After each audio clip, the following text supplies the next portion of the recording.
સદગુરુ નિષ્કુળાનંદ સ્વામીએ 64 પદી ગ્રંથની અંદર માનો મળી છે મોટી વાત, હાથ આવી તેમાં હારજો રે, કરી જતન દિવસ રાત, સૂતા બેઠા સંભાળજો રે. આજે 8 પદો એમણે લખ્યા છે. એ પદની શરૂઆતમાં એમણે આ 3 શબ્દોની અંદર આપણા આખા સત્સંગને જોવાની એક દ્રષ્ટિ એમણે આપી છે. એમણે કહ્યું કે સાચો મળ્યો છે સત્સંગ, અંગે અચળ કરી રાખજો રે, રખે ચડે બીજાનો રંગ, એવું ડાપણ દૂર નાખજો રે. નિષ્કુળાનંદ સ્વામીએ આપણા આખા સત્સંગ માટે એક શબ્દ વાપર્યો છે કે આપણો સત્સંગ સાચો છે. આ સાચો શબ્દ જ્યારે નિષ્કુળાનંદ સ્વામી બોલે છે ત્યારે એમના મનની અંદર સાચાનું જે ચિત્ર છે એને જ્યારે આપણે સમજીએ ત્યારે આપણને આ સત્સંગ માટે, આપણી પ્રાપ્તિ માટે અહોભાવ તો ઉપજે જ છે, પણ એની સાથે સાથે આપણું અંદરથી રૂપાંતર થવા માંડે છે. જ્યારે આપણે સત્સંગને સાચો સમજતા જઈએ છીએ ત્યારે આપણામાં સચ્ચાઈ આવતી જાય છે. આપણા શાસ્ત્રોએ સત્યને બહુ મહત્ત્વ આપ્યું છે. પરબ્રહ્મનું અને અક્ષર બ્રહ્મનું જે લક્ષણ કહ્યું છે એમાં સૌથી પહેલો શબ્દ આપ્યો છે સત, ચિત્ત, આનંદ. આત્મા અને પરમાત્માનું લક્ષણ છે સચ્ચિદાનંદ. તો ભગવાન સાચા છે. સત્સંગ દીક્ષા ગ્રંથની અંદર જ્યારે મહંત સ્વામી મહારાજ સત્સંગ શબ્દની વ્યાખ્યા કરે છે ત્યારે સ્વામી કહે છે કે સત્યસ્ય સ્વાત્મનઃ સંગઃ, સત્યસ્ય પરમાત્મનઃ, સત્યસ્ય ચ ગુરોઃ સંગઃ, સચ્છાસ્ત્રાણમ તથૈવ ચ. 4 વસ્તુ બતાવી કે આત્મા સત્ય છે, પરમાત્મા સત્ય છે, શાસ્ત્ર સાચા છે અને ગુરુ સાચા છે. જ્યારે આપણને આ સાચી વસ્તુ સમજાય છે અને એમાં સાચાપણાની પ્રતીતિ આવે છે ત્યારે આપણને સત્સંગનું ખરેખરું બળ અંદરથી પ્રગટ થાય છે. એટલે આજે આપણે જે સત્સંગ મળ્યો છે આપણને એને આ દૃષ્ટિથી સમજવાનો પ્રયત્ન કરીશું કે એ સાચો સત્સંગ છે. આપણે એક એવી દુનિયામાં જીવીએ છીએ કે જે દુનિયામાં આપણે ખોટું બહુ જોયું છે. આપણી આજુબાજુ, આપણે જ્યાં રહીએ છીએ ત્યાં, આપણે જ્યાં કામકાજ કરીએ છીએ ત્યાં, જે લોકોના સંબંધમાં આપણે આવ્યા છીએ ત્યાં આપણે ઘણું બધું ખોટું થતું જોયું છે.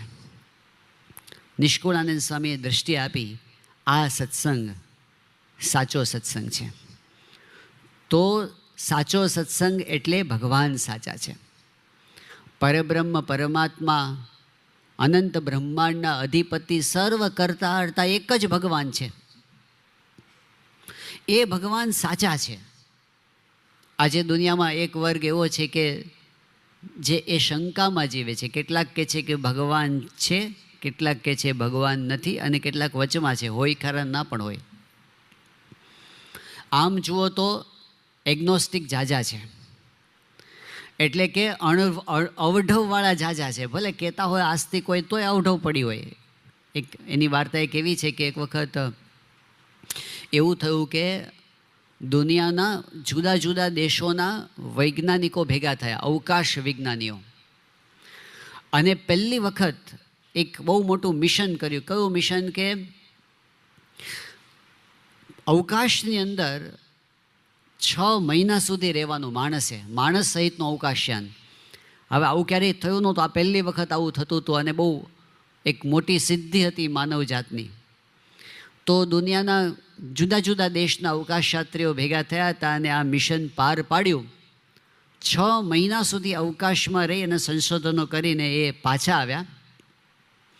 દુનિયાના જુદા જુદા દેશોમાં એનું સન્માન થતું હતું.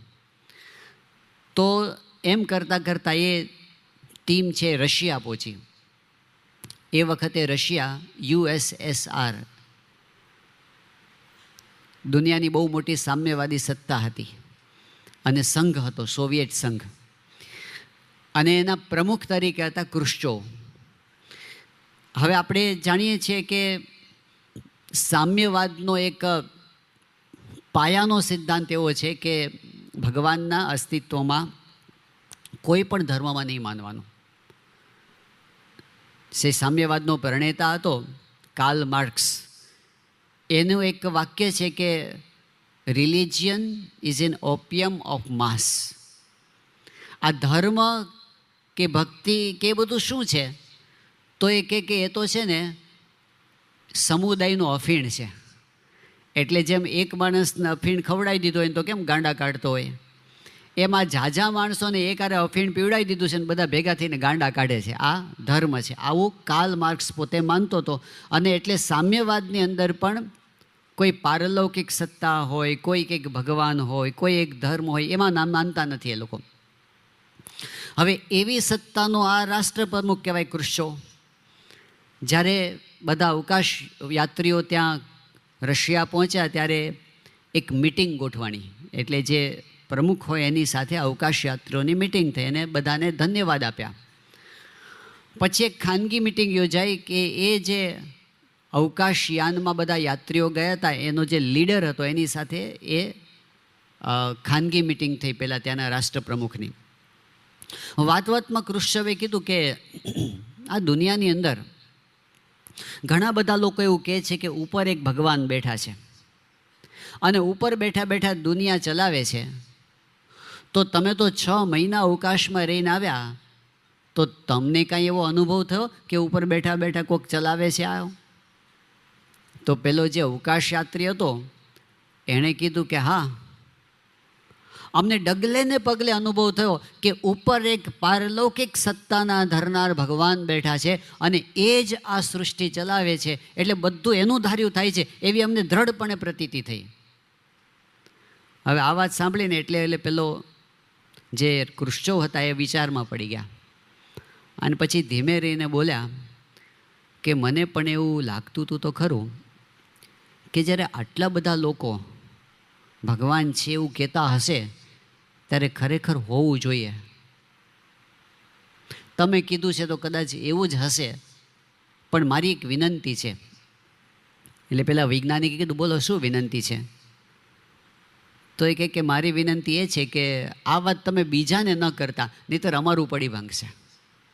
કારણ કે આખી ફિલોસોફી, આખી આઈડિયોલોજી જ નાસ્તિકવાદ ઉપર ચાલે છે. અને જો આ તમે આવી વાત બીજાને કરશો તો અમારું પડી ભાંગશે. એટલે પહેલાં એ કીધું કે નહીં આવું કરું, કે પ્રોમિસ, આ વાત કોઈને ન કરું. વાત પૂરી થઈ ગઈ, મિટિંગ પૂરી. બન્યું એવું કે એ ટીમ ભારત આવી. ભારતમાં પણ એનું સન્માન થયું. અને ભારતમાં એક બહુ મોટા કથાકાર હતા. એ કથાકારની સાથે જે અવકાશ યાત્રીઓના ટીમ લીડર હતા એનું એક મિટિંગ થઈ. અને મિટિંગમાં પેલા કથાકારે પેલા અવકાશ યાત્રીને પૂછ્યું કે અમે કથામાં ઘણી વખત વાત કરીએ છીએ કે ઉપર બેઠા બેઠા એક ભગવાન આ દુનિયા ચલાવે છે, તો તમે તો અવકાશમાં 6 મહિના રહી આવ્યા, તો તમને કાંઈ એવું દેખાયું? પેલા અવકાશ યાત્રી કે ગપ્પા, એવું કાંઈ છે જ નહીં. આમ બધું જોઈએ, એવું બધું અમારા વિજ્ઞાનના સિદ્ધાંતોથી જ ચાલે છે, બાકી કોઈ એવું છે નહીં કરનારું. આવું કીધું એટલે ઓલા કથાકાર વિચારમાં પડ્યા. પછી ધીમે રહીને બોલ્યા કે મને પણ એવું લાગતું હતું તો ખરું કે અમે વાત કરીએ છીએ પણ હું હશે કે નહીં હોય. તમે કીધું તો કદાચ એવું જ હશે, પણ મારી એક વિનંતી છે. કે બોલો ને શું વિનંતી છે? કે આ વાત તમે બીજા કોઈને ન કરતા, નહીંતર અમારું પડી ભાંગશે. છે તો વાર્તા, બનેલો પ્રસંગ નથી, કોઈએ વાર્તા બનાવી છે, પણ એનો મર્મ શું છે? આસ્તિકમાં આસ્તિક હોય એને ખૂણે ખૂણે હશે કે નહીં હોય, અને નાસ્તિકમાં નાસ્તિક હોય એને કદાચ હોય તો હોય. આ દુનિયા છે. પણ એની અંદર જ્યારે પ્રતીતિ આવી જાય કે આ પરમ સત્ય છે, ત્યારે ખરા અર્થની અંદર આધ્યાત્મિકતા આપણામાં આવે છે. ભગવાનના અસ્તિત્વમાં પ્રતીતિ અને ભગવાનની ઓળખાણમાં પ્રતીતિ. આપણે જ્યારે સ્વામિનારાયણ ભગવાનના પરમહંસોનો વિચાર કરીએ છીએ ત્યારે આપણને એ થાય છે કે આ દુનિયાની અંદર આધ્યાત્મિક માર્ગમાં વિશ્વાસ કરવા યોગ્ય એક સરખા આ લેવલના જો કોઈ માણસો ભેગા થાય ને તો કદાચ પહેલી વાર થયું હશે.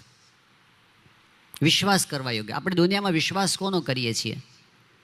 જે ફિલ્ડમાં જે અનુભવી હોય એનું વચન આપણે પ્રમાણભૂત માનીએ છીએ.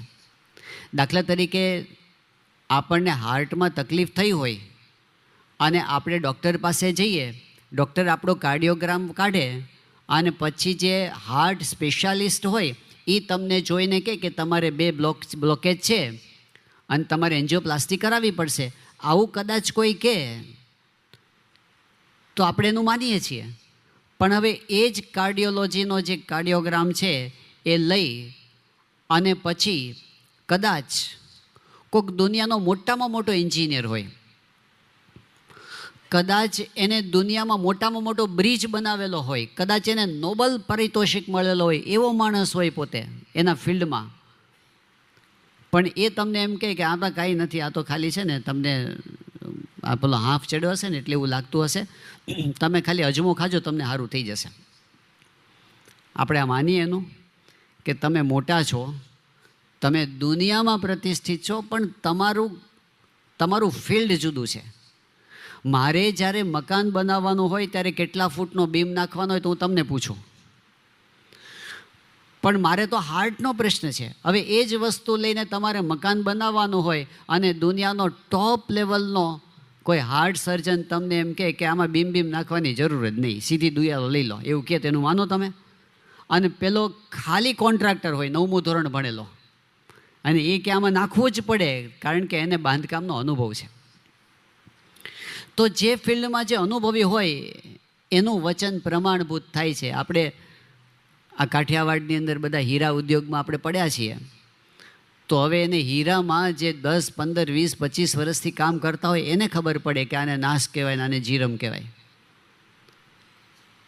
કદાચ બિલ ગેટ્સ અહીંયા આગળ આવ્યો હોય ભાવનગરમાં અને પછી એને હીરો બતાવો તો એને ખબર પડે? એનું ફિલ્ડ જ જુદું છે. એ બહુ દુનિયાનો મોટો ઉદ્યોગપતિ ખરો, બિઝનેસમાં એની દ્રષ્ટિ ઘણી પડે, પણ અમારે કાઠિયાવાડમાં 8મું ધોરણ ભણેલ છોકરો હોય અને એને જેટલી ખબર પડે એટલી એને ખબર નહીં પડે, કારણ કે એનો અનુભવ એમાં નથી. જે ક્ષેત્રમાં જે અનુભવી હોય એનું વચન પ્રમાણભૂત. એમ જ્યારે આધ્યાત્મિક બાબતની વાત કરીએ, ભગવાનની બાબતમાં વાત કરીએ, ત્યારે એ ભગવાનની બાબતમાં દુનિયાના લેખકોનું કામ ન ચાલે, દુનિયાના પ્રોફેસરોનું કામ ન ચાલે, વૈજ્ઞાનિકોનું ના ચાલે. એનો અનુભવ શું? ખરેખર ભગવાનના માર્ગે ચાલ્યા છે અને કમિટમેન્ટ છે એનું, એ માટે ડેડિકેટ થયા છે. આપણા પરમહંસો એવા હતા. જો આધ્યાત્મિક માર્ગ દુનિયાનો શ્રેષ્ઠ માર્ગ હોય તો આપણા પરમહંસો દુનિયાના સૌથી વધારે જીનિયસ લોકો હતા, સૌથી વધારે બુદ્ધિશાળી લોકો હતા. એની તોલે આવું કોઈ નહોતું, કારણ કે એ ફિલ્ડમાં ટોપ પર પહોંચ્યા હતા. એક બાબતની અંદર જ્યારે આપણે વિચાર કરીએ કે એમનો પ્રતાપ કેવો હતો. આમ તો સ્વામિનારાયણ ભગવાને હંમેશા ચમત્કારોને પ્રદર્શનનો વિષય બનવા દીધા નહોતા. મહાપ્રતાપી પરમહંસો પણ સમર્થ હોવા છતાં મહારાજે એમને સામર્થ્ય ઢાંકીને રાખવાની વાત કરી હતી, પણ એમાં જે ક્યારેક સામર્થ્ય પ્રગટ થઈ જતું એમાં આપણે પ્રસંગો જાણીએ છીએ. ગોપાળાનંદ સ્વામી અહીં બેઠા બેઠા ચંદ્રનું ગ્રહણ અટકાવી દીધું હતું. પ્રસંગ જાણો છો ને? વડોદરામાં જ્યારે સત્સંગી બ્રાહ્મણને માથે ઉપાધિ આવી અને એનાથી બોલાઈ ગયું કે આ વખતે જો ચંદ્રગ્રહણ થશે તો હું માથું કાપીને મૂકી દઈશ. બોલતા તો બોલાઈ ગયું, પણ ગણતરીમાં ભૂલ હતી. એને ખબર પડી કે મારાથી ખોટું બોલાઈ ગયું છે. ગોપાળાનંદ સ્વામીએ કીધું, ભગત આવા માથાના સાટા ક્યારેય ન કરાય, ગ્રહણ તો થવાનું જ છે, પણ જાઓ તમારા માટે આ વખતે ગ્રહણ નહીં થાય. અને અટકાવ્યું એમણે. વ્યાપકાનંદ સ્વામી ત્યાં બોટાદની અંદર ગયા અને ઘોડી મરી ગઈ હતી હમીર ખાચરના દરબારમાં. મચ્છરનો જીવ ઘોડીમાં નાખે અને ઘોડીને જીવતી કરી મરેલાને જીવતા કરવાના સામર્થ્ય એમના ચરિત્રોની અંદર પ્રગટ થયા છે. એટલે ભગવાન થઈને પૂજા એવા હતા. જ્યારે આપણે એમના જીવનનો વિચાર કરીએ તો આ પરમહંસો એવા હતા કે ત્યાગ વૈરાગ્યમાં એની તોલે કોઈ ના આવે. આ પરમહંસોના જ્ઞાનનો વિચાર કરીએ, નિત્યાનંદ સ્વામી જેવાના, એમની વિદ્વત્તાને તોલે કોઈ ના આવે. આપણે જ્યારે એમની સાધુતાનો વિચાર કરીએ, મુક્તાનંદ સ્વામી માર કરતા કોઈ આવતા હોય એના દર્શન કરે અને ગુસ્સો શાંત થઈ જાય. સાધુતામાં એમની તોલે કોઈ ના આવે. વ્યવહાર કુશળતામાં એમની તોલે કોઈ ના આવે. બ્રહ્માનંદ સ્વામી જેવા મોટા મોટા રજવાડોને પોતાના શબ્દોથી વશ કરી દે એવા મહાસમર્થ આ બધા પરમહંસો હતા. એ બધા જ કોઈ સ્વામિનારાયણ સંપ્રદાયના નહોતા.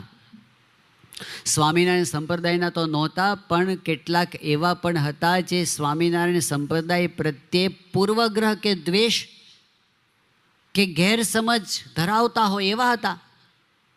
કેટલાય એવા પણ હતા કે જે પોતે અન્ય સંપ્રદાયની અંદર બહુ મોટી પોસ્ટ ઉપર પહોંચેલા હતા, મોટા ધર્મગુરુ હતા, એનો મોટો શિષ્ય સમુદાય વર્ગ હતો, એ મનાતા હતા, પૂજાતા હતા, મઠાધિપતિઓ હતા, કોઈ જગ્યાએ માથું મૂકી દે એવા નહોતા.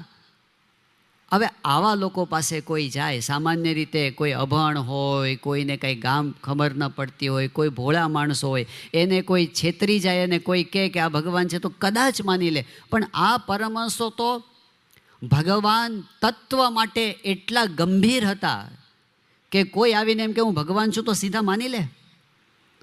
આ લાડુદાન ગઢવીનો તો પ્રસંગ જાણીએ જ છીએ. આપણી ભાવનગરની અંદર જ વખતસિંહ બાપુના દરબારની અંદર જ્યારે ભગવાનની વાત નીકળી, સ્વામિનારાયણ ભગવાનની, ત્યારે લાડુદાન ગઢવી ઊભા થઈ ગયા કે અત્યારે શેનો ભગવાન હોય આ કળિયુગમાં? શાસ્ત્રો તો એ ભણેલા હતા, અત્યારે શેનો ભગવાન હોય? અને એને કીધું હોય નહીં ભગવાન અત્યારે. વખતસિંહ બાપુએ પણ એને પુષ્ટિ આપી કે તમે જાઓ અને જઈને જુઓ ગઢડાની અંદર. એમણે કીધું 2 દિવસમાં સ્વામિનારાયણનું ભગવાન પણ ઉતારીને લાવી દો. એવા વટ સાથે અહીંથી ગયા હતા, કોન્ફિડન્સ સાથે, અને હતા જેવા બુદ્ધિશાળી, પરીક્ષા કરવાવાળા હતા. મુક્તાનંદ સ્વામી એવા હતા કે એ પોતે આધ્યાત્મિક સાધના માટે ઘરેથી જ્યારે નીકળ્યા ત્યારે આ વિષયમાં એટલા બધા ગંભીર હતા કે નક્કી કર્યું હતું કે બ્રહ્મચર્ય વ્રત સિદ્ધ કરાવે એવા ગુરુ ન મળે તો મરી જવું છે, પણ એના વિના હવે જીવવું નથી. આના માટે જ જીવતા હતા. એવું નહોતું કે હાલો નાળિયેર વધેરીને પાછા આવીએ, એવી આધ્યાત્મિકતાવાળા નહોતા. એના જીવમાં એક કમિટમેન્ટ હતું કે આના માટે જ જીવવું છે. હવે એ જ્યાં ત્યાં માથું મૂકી દે, એને શું સ્વાર્થ હોય, એને શું જોતું હોય? એવા પરમહંસો સ્વામિનારાયણ ભગવાન પાસે એક એક આવતા ગયા. હવે એણે શું જોયું હશે? જ્યારે આપણે એમનો વિચાર કરીએ ત્યારે ખ્યાલ આવે કે નક્કી એમની જેટલી કંઈ આધ્યાત્મિક પ્રતિભા હશે, એમના જેટલા પૂર્વ સંસ્કાર હશે, એમની જેટલી બુદ્ધિ હશે, એની જેટલી સાધના હશે, બધી એમણે લગાડી દીધી હશે કે આ મારી સામે ઊભા ખરેખર ભગવાન છે, ખરેખર ભગવાન છે એવું નક્કી કરવામાં. અને જ્યારે એમને એકવાર નક્કી થઈ ગયું અને પછી તમે જુઓ, પછી એ પરમહંસો ફના થઈ ગયા છે. આજે ભારતના ઇતિહાસની અંદર, હિન્દુ ધર્મના ઇતિહાસની અંદર ઘણા મહાન ભક્તો થયા છે, ઘણા મહાન ભક્ત કવિઓ થયા છે, અને બહુ જ ઉત્તમ કક્ષાના કાવ્યો, કીર્તનો એમણે લખ્યા છે ભગવાનના, ભક્તિના પદો. સૂરદાસ થયા, તુકારામ થયા, નરસિંહ મહેતા અને મીરાબાઈ થયા, રોહિદાસ થયા, સંત નામદેવ થયા. આ બધા મહાન સંતો થયા અને અદ્ભુત ભજનો લખ્યા છે ભગવાનના. પણ જેટલા પણ આ મહાન ભક્ત કવિઓ થયા ઇતિહાસની અંદર, એ બધાની એક પરિસ્થિતિ એવી હતી કે એ જ્યારે ભગવાનના જે સ્વરૂપને મનમાં ધારી અને પોતાના આરાધ્ય સ્વરૂપના ભજનો બનાવતા હતા, ત્યારે એ સ્વરૂપ એમની નજર સામે નહોતું. એમના વિચારમાં હતું, એમની શ્રદ્ધામાં હતું, પણ એની નજર સામે નહોતું. કોઈ 5000 વર્ષ પહેલાં ને કોઈ લાખ વર્ષ પહેલાં ને કોઈ 21 લાખ વર્ષ પહેલાં જે ભગવાન આ પૃથ્વી પર આવ્યા હતા એને હૃદયમાં ધારીને ખૂબ ભક્તિભાવથી એમણે આ ભક્તિની રચનાઓ કરી છે. ઉત્તમ રચનાઓ થઈ છે. પણ ઇતિહાસની અંદર પહેલી વાર, આખી દુનિયાના ઇતિહાસમાં પહેલી વાર એવું બન્યું છે કે સ્વામિનારાયણ ભગવાન હયાત હતા અને એની હયાતીની અંદર હજારો કીર્તનો લખાયા. આ સામે જે ભગવાન હતા એને ઉદ્દેશીને લખાયા છે. આ ભગવાન છે એ રીતે એની ભક્તિ કરી છે કમિટમેન્ટથી. બ્રહ્માનંદ સ્વામી કહે છે, નિગમ કહે અનુમાને અને મુનિવરને ન આવે ધ્યાને તે વાલો આ ભીને વાને. જે નિગમ એટલે કે વેદ જે સ્વરૂપનું વર્ણન કરે છે અનુમાન કરીને, મોટા મોટા મુનિઓ જે સ્વરૂપના પારને પામી શક્યા નથી, એના ધ્યાનમાં નથી, ઝાંખી નથી થતી, એ જે પરબ્રહ્મ પુરુષોત્તમ નારાયણ છે એ આ ભીને વાને આ 5 ફૂટ અને 4.25 ઇંચની જે મૂર્તિ દેખાય છે ને, આ સહજાનંદ સ્વામી એ આ ભીને વાને મહારાજે આ જ છે. એ જે બોલતા હશે ત્યારે એના હૃદયમાં કેટલી પ્રતીતિ હશે. જે વખતે મુક્તાનંદ સ્વામી પહેલી આરતી ઉતારી, 21 વર્ષના સહજાનંદ સ્વામીને સિંહાસન પર પધરાવ્યા છે. 21 વર્ષના. અને એના કરતાં 23 વર્ષે મોટા મુક્તાનંદ સ્વામી એમની આરતી ઉતારતા જ્યારે બોલે છે કે પુરુષોત્તમ પ્રગટનું જે દર્શન કરશે કુટુંબ સહિત તરશે. આ સાક્ષાત પુરુષોત્તમ નારાયણ છે. એ મુક્તાનંદ સ્વામી જ્યારે દિલથી ગાતા હશે કે પ્રગટ કે ગુણ ગાવે હમ તો પ્રગટ કે ગુણ ગાવે. એ પરમહંસો જ્યારે ગાતા હશે કે પ્રેમે પ્રગટ્યા રે સૂરજ સહજાનંદ અધર્મ અંધારું કાપ્યું. એ નિષ્કુળાનંદ સ્વામી જ્યારે ગાતા હશે કે અષાઢી મેઘે આવી કરા ઝાઝા બીજા ઝાકળ પુરુષોત્તમ પ્રગટી રે આનંદ આપ્યો અતિ ઘણો રે આ સમામાં અલબેલ. પુરુષોત્તમ પ્રગટી રે, આ પુરુષોત્તમ નારાયણ પોતે પ્રગટ થયા છે. એ પ્રેમાનંદ સ્વામી જ્યારે ગાતા હશે અક્ષરના વાસી વાલો આવ્યા અવની પર નવખંડ ધરતીમાં સ્વામી છતરાયા ચાલે રાજ. આ અક્ષરધામના વાસી આ લોકમાં આવીને અમારી વચ્ચે વિચરણ કરે છે. જ્યારે લોકો ગાતા હશે, કોઈ રોયલ્ટી મેળવવા માટે ગાતા નહોતા. એ જે લખતા હતા એ કોઈક મેગેઝિનમાં છપાશે અને એમની પ્રસિદ્ધિ થશે એટલા માટે ગાતા નહોતા. કોઈ 1000 માણસની સભામાં ગાશો ને લોકો તાળીઓ પાડશે એટલા માટે ગાતા નહોતા. એ તો વગડામાં બેઠા હતા, એકલા બેઠા હતા. અને એના દિલની અંદર જે નિષ્ઠા હતી એ નિષ્ઠાનો રણકાર એમના શબ્દોની અંદર આવ્યો છે. હવે આ બધા પરમહંસો એક સ્વતંત્ર ધર્મ ઊભો કરી શકે ને એવા હતા, સ્વતંત્ર સંપ્રદાય ઊભો કરી શકે એમ હતા. અને એવા બધા એક સમયે એક હારે હોય 500, અને એ બધા જે એક ભગવાનને ભજતા હોય, ભજતા એટલે ખાલી આરતી નહીં, ભજતા એટલે ખાલી ચાંદલો કર્યો એટલું નહીં, ભજતા હોય એટલે ખાલી એમને પૂજતા હોય એટલું નહીં, પણ ભજતા હોય એટલે એમની આજ્ઞા પ્રમાણે વર્તતા હોય. અને આજ્ઞા એટલે કેવી આજ્ઞાઓ? આંગળીના ઈશારે નચાવ્યા મહારાજે આ પરમહંસોને. આ બ્રહ્માનંદ સ્વામીનો પ્રસંગ આપણે જાણીએ છીએ. આવા બુદ્ધિશાળી, આવી ધન સંપત્તિ અને માન મોટપ મૂકીને આવ્યા. અને મહારાજે જ્યારે એવું પ્રકરણ ચલાવ્યું કે બધાએ ખાલી ટાટ પહેરવાનું, ટાટ કંતાન, અને ટાટની અંદર પણ મહારાજે એવો નિયમ કર્યો કે આટલી સાઇઝનું જ ટાટ મળશે. બ્રહ્માનંદ સ્વામી એ ટાટ પહેરવા ગયા તો વેદ ટૂંકું પડ્યું શરીર પ્રમાણે. એમણે કહ્યું મહારાજ મને થોડુંક મોટું આપવું પડશે. મહારાજ કે નિયમ એ નિયમ, આટલું જ મળશે. પણ પહેરવું કેમ? મહારાજે કીધું કે આ જ ચાલ પહેરવું પડે. મહારાજ પણ મારું શરીર તો જુઓ. મહારાજ કે શું કામ વધાર્યું? હવે વધ્યું તો વધ્યું, હવે વાંધો છે શરીરનો. મહારાજ કે ઘટાડી દો. અરે મહારાજ ઘટાડું તોય મહિનો, 2 મહિના, 5 મહિના જાય, પણ અત્યારે શું? મહારાજ કે નહીં મળે. એ વખતે બ્રહ્માનંદ સ્વામી એવું બોલ્યા કે નખ જેટલી પૃથ્વીમાં પણ જો તમારા વિના બીજો કોઈ ભગવાન મને દેખાતો હોય ને તો તમને મૂકીને હમણાં જતો રહો, પણ તમારા વિના કોઈ ભગવાન છે જ નહીં. તમે જેમ રાખશો એમ રહેશું, પણ તમારા થઈને રહેશું. એમણે કેટલા મહારાજે તાવ્યા હશે. જ્યારે કુંડળ ગામને પાદર, મહારાજ તો ગામમાં ઉતારો હતો મહારાજનો, પણ પરમહંસોનો ઉતારો ઝાડની નીચે હતો. અને એ વખતે મહારાજે ખટરસના નિયમ આપ્યા હતા. ખટરસ એટલે ગળ્યું નહીં, તીખું નહીં, કડવું નહીં, તુરું નહીં, ખાટું નહીં, ખારું નહીં, તેલ નહીં, ઘી નહીં, દૂધ નહીં. જેમાંથી સત્વ મળે એવી કોઈ વસ્તુ નહીં. પરમહંસો એ ખટરસના નિયમથી રતાંદળા થઈ ગયા હતા. એવા સમયની વાત હતી. મહારાજને ખબર પડી કે પરમહંસો ગામની બહાર ઉતર્યા છે. મહારાજ સંધ્યા આરતી વીતી ગઈ પછી મહારાજ ગામની બહાર પધાર્યા અને બ્રહ્માનંદ સ્વામીનું મંડળ હતું. મહારાજને જોઈને બધા બહુ જ રાજી થયા. મહારાજને પધરાવ્યા ત્યાં સાધારણ ઝાડ નીચે આસન ઉપર. અને પછી એ વખતે બ્રહ્માનંદ સ્વામીને ઉલટ આવી કે મારે કીર્તન ગાવું છે. તો એ વખતે એમણે કીધું કે કોઈ દેખતા હો તો મારી સરોદ લાવો. આવું કેમ કહેવું પડ્યું? કારણ કે બહુ ઓછા હતા જે દેખી શકતા હતા અંધારામાં. એવી જ્યારે સ્થિતિ હતી, બ્રહ્માનંદ સ્વામી પોતે તો દેખી જ નહોતા શકતા અંધારામાં.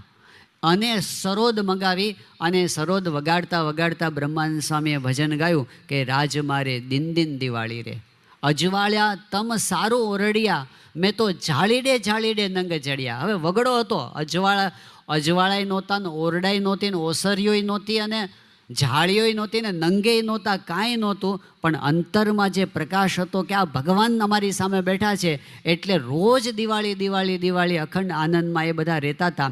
એટલે આવા તાવ્યા મહારાજે એમને જો સહેજ પણ આટલી પણ શંકા ગઈ હોત કે આ અમે છેતરાય તો નથી ગયા ને, આ ખોટી જગ્યામાં ભરાય તો નથી ગયા ને, તો કોઈ ઊભો ના રહે. એવા મહારાજે એમને તાવ્યા છે. પણ એમણે નક્કી કર્યું હતું કે આ વાત સાચી છે તો સાચું છે, તો એના માટે આપણે હોમાઈ જવું છે. અને પરમહંસો હોમાઈ ગયા. આપણે જ્યારે બીજો કોઈ જ વિચાર ન કરીને ખાલી આટલો જ વિચાર કરીએ ને તો આપણને ખબર તો પડી જાય કે પરમ સત્ય છે સહજાનંદ સ્વામી, જેમને જોઈને પરમહંસો ગાતા હતા, હમ તો એક સહજાનંદ સહજાનંદ ગાવે, હમારે મન સ્વામિનારાયણ દૂસરો ન ભાવે. આ સત્સંગ સાચો છે. આ સ્વામિનારાયણ ભગવાન સાચા છે.